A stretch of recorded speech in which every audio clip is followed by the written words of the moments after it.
Бурулбүбү Мамазакированын колуна бүгүн үй бүлөгө көмөк мамлекеттик жөлөк пул алуучу үй бүлөлөргө социалдык жардам көрсөтүү долбоорунун алкагында 100 000 сомдук сертификат тийди.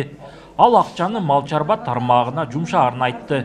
Кудай кааласа өзү бир уюм бар, ошонун сүт айранын сатып кичине тириликке жардам болуп аткан. Эми бул немеге дагы жакшыраак сүттү көбүрөөк сыйыр алмакчымын.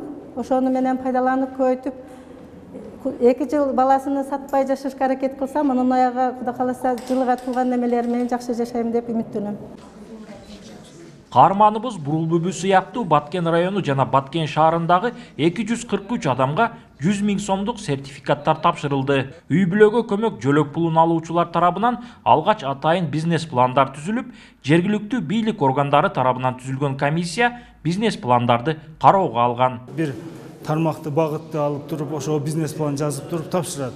Ал социалдык маселелер боюнча комиссиясы жактырып, ал долбоордо бир гана эмгек потенциалы болуш керек үй бүлөдө жана мүлттүк потенциалы болуш керек. Мисалга мал баккан адамдарга короо жай дегендей болуш керек.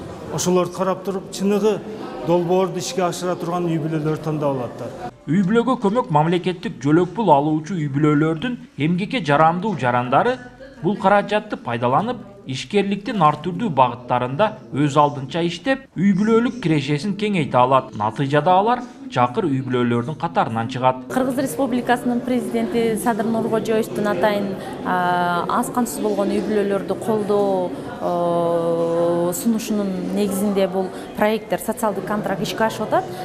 Буну менен биз жакырчылыктан чыгуунун бирден бир өбөлгөсү деп билебиз. Белгилей кетсек, бул долбоордун алкагында быйылкы жыл ичинде Баткен облусу боюнча 1097 үй бүлөгө 100 000 сомдук социалдык жардам берүү каралган. Учурда анын ичинен 536 үй бүлөгө сертификат берилди.